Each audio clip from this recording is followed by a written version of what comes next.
الرحمن الرحیم.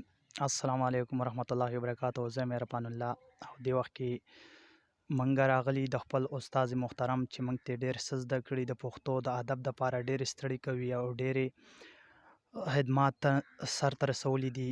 نو راغلی خپل استاد محترم د خواله. استاد السلام علیکم. وعلیکم السلام. ستړي مشي بخیر راغلی. لالا یو خو ستاسو ډېره مننه، تاسو وخت راکړو موږ له، او په دې کم وخت کې هم تاسو موږ ته وخت راویستو په دونه مصروفیاتو کې، نو ستاسو ډېره مننه کوو. الله مې عزتمن که عرفان الله صاحب چې تاسو تر دې ځایه رالی ما پورې راورسېدئ. الله دې تاسو عزتمن کړي او موقع م راله راکړه د څه ویلو. نو زه ستاسو ډېر لکه دغه یم شکر ګزار یم. الله مې عزتمن که خدای م روغ ساته. هو لالا، تاسو څومره وخت نه د پښتو د ادب سره وابسته یئ او دې کې تاسو څومره کار وکړو؟ دا خو ډېر ښه سوال مو وکړ عرفان الله صاحب. د پښتو د ادب سره زه د 1980 نه لګیا یم، کار کوم او را روان یم.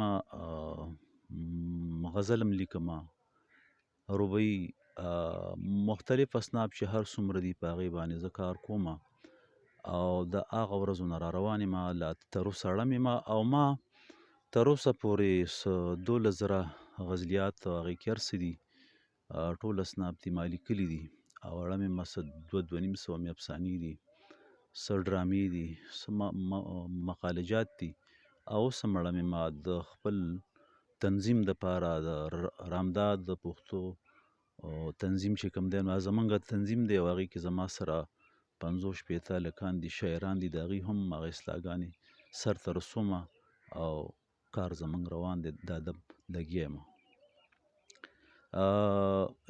داسې شی دی عرفان الله صاحب چې ادب ډېر لوی میدان دی، وسیع میدان دی. ادب وتی د ادب نه دی کوم ته چې موږ عزت وایو، ریسپیکټ وایو. په کار ده چې موږ د ادب په معنا باندې ځان پوهه کړو. کوم زموږ شاعران وروڼه دي چې هغه عاجزانان لا نه پوهېږي، په کار ده چې هغه د لویو لویو ادیبانو سره کینی او د هغوی نه زده کړه وکړي. لکه موږ د ادب د زده کړې دپاره ډېرې ستړې وکړې او د هلکوانۍ نه اړم یم چې کوم ښه ښه استادانو د هغوی نه ما ادبي زده کړه راوړې ده او هغه ما تاسو ته وړاندې کړه او زه وړاندې کوم هم چې څوک هم راځي او ادبي زده کړه غواړي نو هغه زه وړاندې کوم. زمونږ ملګري ډېر زیات دي خو زه به دا خبره وکړم چې د ادب دپاره چې څوک وایي چېرې زه د ادب ته راشم او په ادب کې زه مخکې په ترقۍ روان شم نو په کار ده چې هغه بیا علمي ادب وګوري او علمي ادب بغیر د استاد نه زده کېږي نه. لکه علمي ادب هغه توکی دی بیا په ادب کې د ادب نه بعد لکه څنګه چې تحقیق دی او د تحقیق نه بعد بیا فن تحقیق دی نو هغې دپاره بیا فارموله ده. هغسې د دې دپاره د ادب د زده کړې دپاره چې کومه فارموله ده نو هغې ته وایي علمي ادب. نو علمي ادب داسې فارموله ده، داسې شی دی عرفان صاحب کله چې ادب زده کوې نو دغه فارموله به زده کوې. هغې کې علمي لغتین دی، په علمي لغتین کې زموږ سره 2 ژبې دي، یو ته عربي وایي بل فارسي ده. نو هغې نه موږ الفاظ روزمرات محاورات اکثر راواخلو هغه ور واچوو که زموږ سره نه نو په هغې باندې موږ خپل شعر برابر کړو. د هغې نه علاوه چې کوم دی نو ورپسې بیا جوخته علمي اصطلاح ده. نو علمي اصطلاح د علمي ادب هغه توکی دی چې کله یو سړی په شعر کې روزمره د خپل لغت نه راړی او معنا چینج کوي، بدلی او اصطلاح ته وړي دغه بیا لکه دغه شو علمي اصطلاح شوه.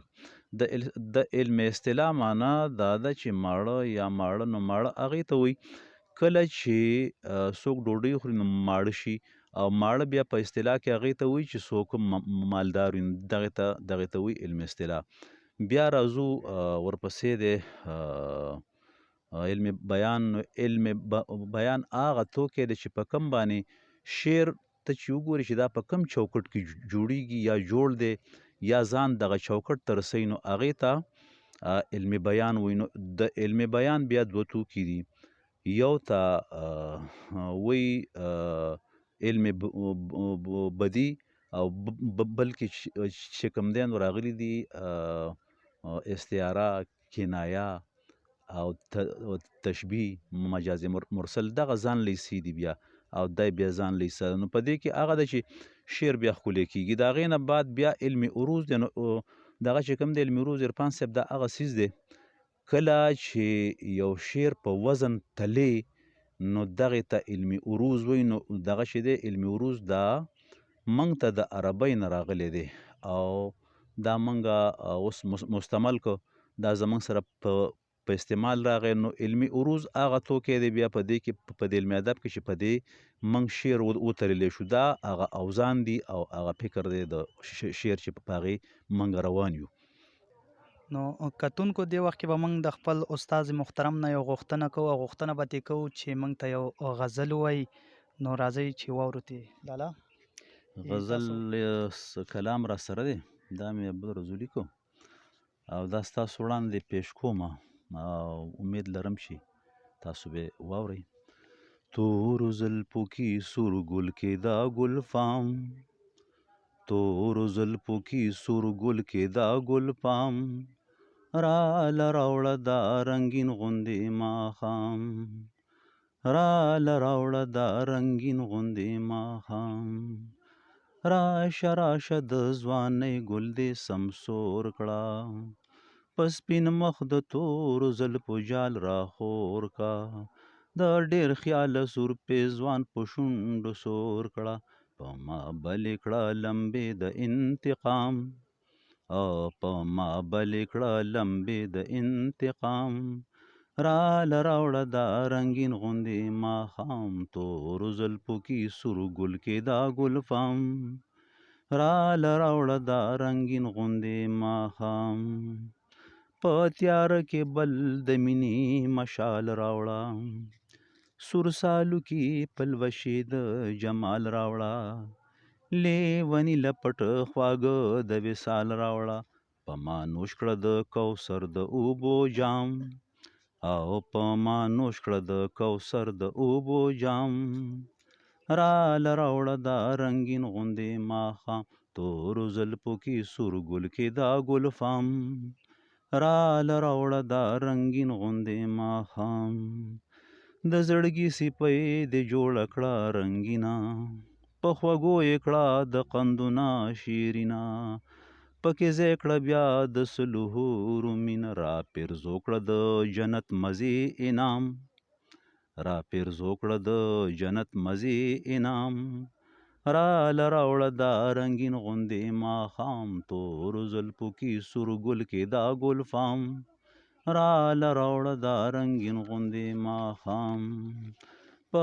رباب کې د ادم د راګ نغمه شه، د درخو د مینې ساز کې یو ټپه شه، ته سلی لمې د زړه کور کې دمه شه، بیا اقبال په خوب وده کړه دل آرام، بیا اقبال په خوب وده کړه دل آرام، را لراوړه دا رنگین غوندې ماښام، تورو زلفو کې سور ګل کې دا ګل پام، تورو زلفو کې سور ګل کې دا ګل پام، را لراوړه دا رنگین غوندې ماښام.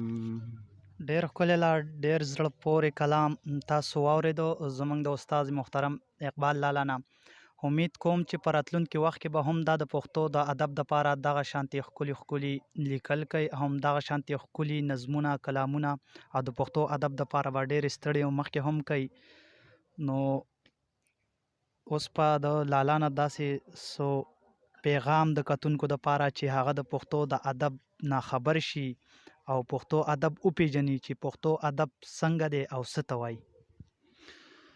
ډېر ښه سوال دی. زه خو پیغام میسج دی زما د ټولو ادیبانو وروڼو ته چې کوم اوس راتلونکي دي یا زموږ سره همعصر روان دي، دې ټولو ته وایم چې کله تاسو ادب ته راواوړئ دی، ګوره چې وایي چې یاره زه دا ځان په چا باندې وپېژنم، نو ستا به د هغه یلوا دي، زامن به دي، مرګ نه وروستو بیا په هغې باندې انسان پېژندی کېږي. خو یو سړی که وایي چې یاره زه دې د مرګ نه وروستو ژوندی پاتې شم، نو هغه دې ادب ته راواوړي، نو ادب دې بیا زده کړي. ادب ملګرو ته ټولو ته وایم چې وی دې دپاره تاسو کوشش وکئ په علمي ادب باندې ښکلي ښکلي استادان شته هغې نه زده کوئ او لکه په دغه کې په دې علمي ادب کې دا ده چې کله تاسو راغونډ شئ او په یو څیز تنقید کولی شئ نو هغه به دی چې په هغې کې به ستاسو سره د علمي ادب ډېره زیاته رڼا وي نو تاسو ته به اساني لکه څنګه چې یو انجینر دی او هغه روډ جوړ کړي او په پیته